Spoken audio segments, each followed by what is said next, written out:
She didn't plan to trade her car that day, but when the old man offered her a rusted-out 1970s ambulance in exchange, something in her gut told her to say yes. It wasn't roadworthy. It barely rolled. But inside, behind the busted stretchers and waterlogged cabinets, was a stash so rare, so untouched by time. It would change not just her life, but medical history itself. Before we jump in, tell us where you're watching from. We love hearing your stories. And if second chances and stories of rediscovery move you, be sure to subscribe, because tomorrow's episode might just be even more unbelievable than this one. The sun was already low when Ellie pulled into the gravel lot behind the scrapyard, her old Civic coughing through its final few miles like it knew this was goodbye. She hadn't meant to stop. It was one of those impulse turns, the kind that your body makes before your mind catches up. But when she saw the sign Harlan's Salvage Heavy Metal, something pulled her in. Maybe it was the handwritten note below it. Trades welcome. Or maybe it was because she felt like something in her life was asking to be traded too. She needed a truck, something she could haul engines in, maybe even sleep in during the occasional job upstate. What she found instead, tucked behind a fence overgrown with kudzu and half-forgotten stories, was an ambulance. A 1973 Ford Type 2, two-tone cream and red, rust, flaking off in strips like sunburnt skin. The windows were fogged from the inside, the roof lights missing their domes, and the tires looked like they'd given up in the Reagan era. Ellie tilted her head at it, the way a sculptor might size up a hunk of misshapen marble, not for what it was, but what might still be hidden underneath. Old Harlan appeared from around the corner like he'd been expecting her. Denim overalls, oil-streaked boots, and a gaze that could drill through concrete. "That one?" he asked. "Been sitting there 20 years. Ellie shrugged. "What's wrong with it?" He chuckled. "What's right with it?" Then, after a pause, added, "Trade you straight for your Honda. Title for title." She blinked. "You serious?" He nodded once. "You got good hands. I seen your work on that '68 Firebird out at Lincoln's lot. Girl like you could make something of her. The Civic. It's got no story." Ellie stared at the ambulance. She thought about her dwindling bank account, the upcoming rent, the fact that winter was 2 months away and she had no garage of her own. This was reckless. Stupid. Everyone she knew would tell her so. But deep in her gut, something stirred that quiet mechanic's instinct that had always guided her when logic failed. "Deal," she said. They shook hands. She signed the title over right there on the hood of the ambulance, using a half-empty pen Harlan pulled from his sock. He handed her a ring of keys, none labeled, and pointed toward the back doors. "Just be careful opening her up. She's got history." Ellie watched as her Civic was towed away, disappearing around the bend with a squeal of tires that sounded a lot like goodbye. She turned back to the ambulance. The handle was stiff. She tugged once, twice, and then the door creaked open with a groan that sounded almost like a sigh. Inside was the smell of rust, mildew, and something else, something preserved. She stepped in slowly, boots crunching on glass and time. The gurney was still there. So were the cabinets. But one was locked. And painted on the far wall, in faded letters, was the word Deliverance. The air inside the ambulance was thick, like it hadn't moved in decades. Ellie stood still for a moment, letting her eyes adjust to the dim amber light leaking through the cracked side windows. Every surface was dusted with age. The old stretcher, bolted to the center floor, was yellowed and sunken in the middle, like it had carried too many endings. Beside it sat a folded, collapsible chair and a plastic oxygen mount half torn from the wall. Spiderwebs draped everything like time had spun its own patient shroud. She walked carefully toward the front, stepping over an ancient blood pressure cuff and a pile of brittle gauze wrappers. Medical gloves, hardened from heat and age, clung to the corners like shriveled hands. She opened one of the upper cabinets. It creaked, but gave. Inside were faded bandages, an empty IV pouch, and a bottle of iodine that had turned dark as molasses. Junk. All junk. but it didn't feel like junk.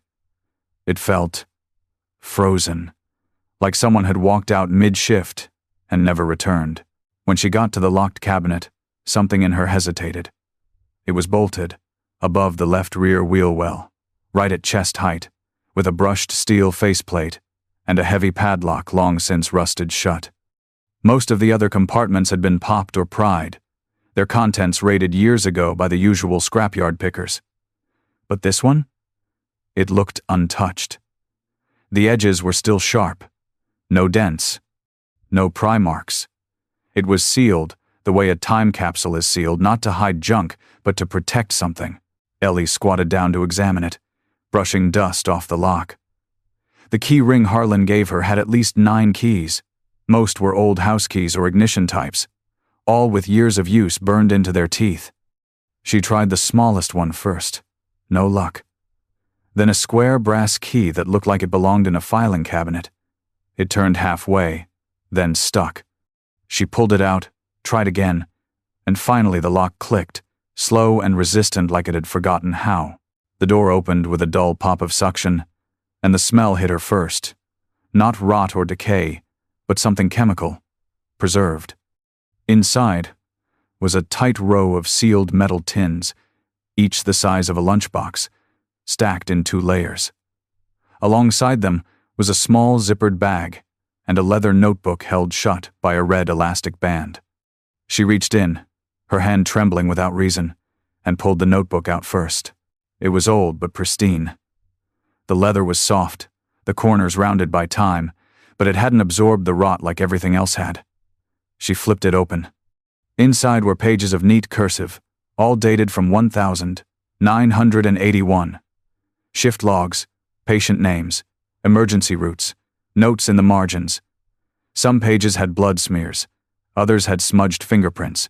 Then she saw the final entry, dated September 14th, 1981. It ended mid-sentence. Northridge pickup injury unknown, dispatch cut out. If this gets found, tell my son. The rest was blank. Ellie blinked. The ambulance creaked softly around her, as if remembering. And for the first time, she wondered if she'd just opened something that wasn't ready to be found. Ellie didn't sleep that night. She sat on the stool in her dad's old tool shed, the notebook resting in her lap, the unopened tins, and the small zippered bag lined up across his old workbench like evidence. The notebook still smelled faintly of antiseptic, and the words inside were written in such practiced, deliberate penmanship that she found herself imagining the man behind the ink-sharp mind, steady hands, someone who took pride in order even amid chaos. The tins were heavier than they looked. Each one was stamped with a small raised emblem, U.S. Medical Corps, cold storage only. She hadn't opened them yet. Something about the weight of the unknown made her cautious. But around midnight, with her breath visible in the cold air and her curiosity louder than her common sense, she finally popped one open. Inside were sealed glass vials, padded in a foam insert. The labels were typed in all caps, the ink slightly faded. Compound 2128, topical preservation. Priority level 1. The expiration date read 6/1983, but the fluid inside was still perfectly clear. She opened another tin. More vials. Some had handwritten codes. A few were syringes still capped, unbroken. The zippered bag held tightly rolled field dressings, a compact defibrillator unit, and a folded map of the local region marked with faded pen lines and strange symbols she didn't recognize. This wasn't a normal EMT kit. This was military adjacent, or private medical something rare, something classified. And it hadn't just been forgotten in that ambulance. It had been hidden. The next morning, she brought the notebook and one of the sealed vials to a friend of her dad's doctor, Lionel Wu, a retired ER specialist who volunteered at a free clinic on the edge of town. Lionel looked over the vial through thick magnifying glasses. When he peeled off the label with tweezers, he found another underneath it, one that read simply, Proto X. His face went pale. "Where did you find this?" he asked, voice tight. Ellie hesitated. "Inside an old ambulance I traded for." "You didn't steal it?" No. Title and all. Lionel looked back down. Proto-X was part of a Cold War emergency cache. Burn treatments, rare antibiotics, even countermeasures for chemical exposure. Some of it was never released to civilian hospitals. Most of it's been destroyed. She blinked. But it still works? He tapped the vial. If it's been stored like this? Yeah. It might be the only sample left. She felt the weight of it then. Not just the glass in her hand, but the magnitude of what she'd found. This wasn't an abandoned relic. This was a legacy someone had locked away, waiting for a reason to be seen again. Ellie looked at the rest of the unopened tins. She thought about the last words in the notebook. Tell my son. And for the first time, she wondered if this wasn't about medicine at all. Maybe it was about redemption. Ellie couldn't let go of the name on the notebook's inside cover. Thomas H. Mays. The handwriting was the same throughout. Every patient log, every margin note, all signed T.M. She had to know more. She called her cousin Maris, who worked in the county archives, and gave her the name, date, range, and a guess. Paramedic. Early 1980s. 3 hours later, Maris texted back. He vanished. Officially. Look up Mays, Thomas. Ridge incident. 1981. Ellie dug through old newspaper scans, clunky public service PDFs, and finally found it a single clipped article from September 16, 1981. Search called off for missing EMT. North Ridge emergency. Call still unresolved. Apparently, dispatch had lost contact during a storm. His ambulance was never found. Until now. She stared at the screen. This was the same vehicle. Somehow, it had made its way from that final call site to a scrapyard, 3 counties away without ever being reported found. No police record. No state salvage title. Just disappearance. She walked back to the ambulance and sat inside again. The stretcher, the cabinets, they all seemed more alive now. Haunted, not by spirits, but by a story frozen mid-sentence. She thumbed through the notebook again. That last entry wasn't just a journal log. It was a farewell. And then something odd tucked in the back of the notebook's flap. She found a photo. Polaroid. Slightly faded. A man in uniform, grinning, leaning against the back of the same ambulance, holding a baby wrapped in a rescue blanket.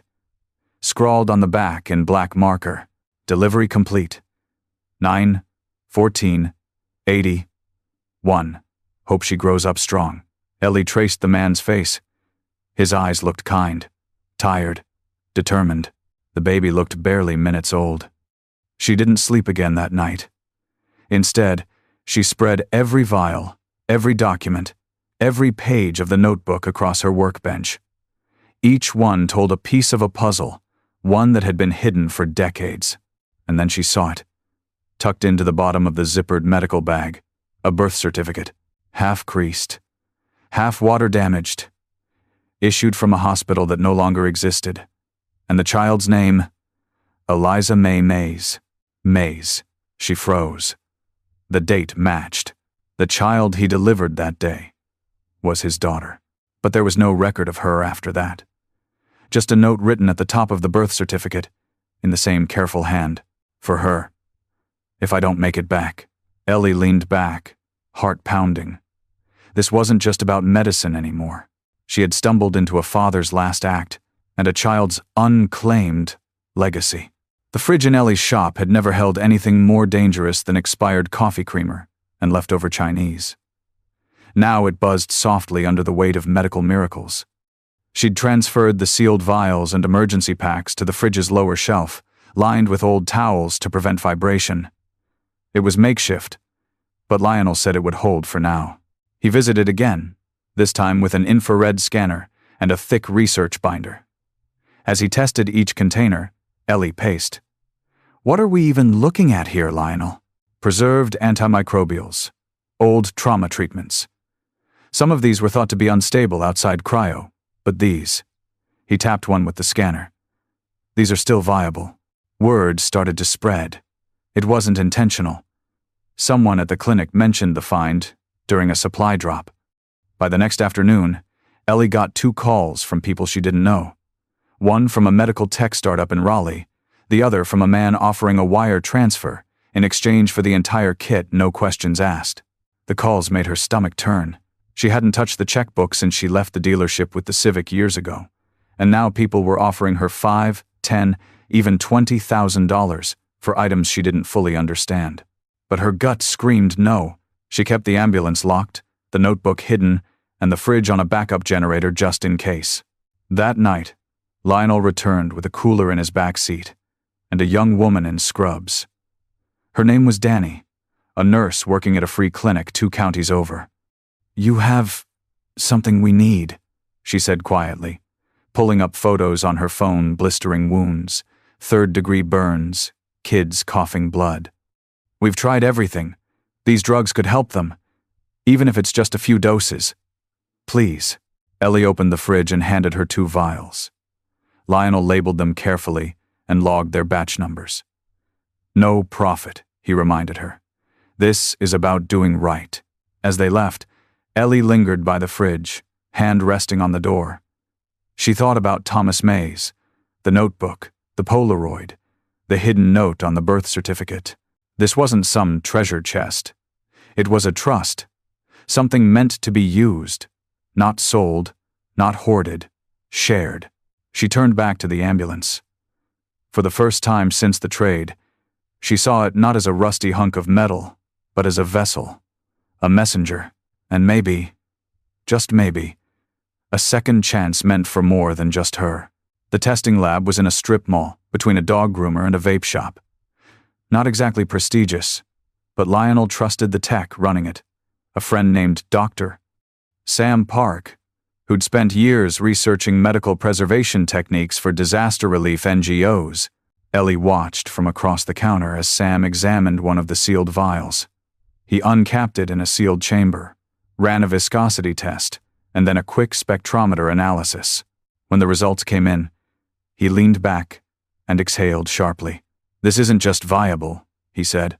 "This island, remarkable." He turned the screen toward them. Proto-X was considered a myth in some corners of medicine.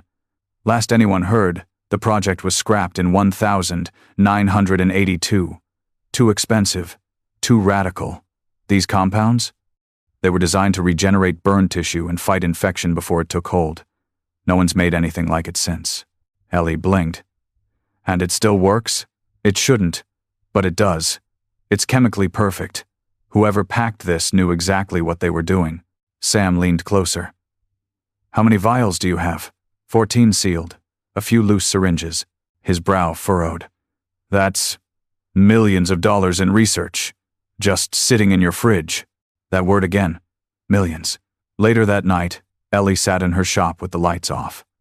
The Mustang her dad rebuilt sat covered in the corner, silent witness to the weight in her chest.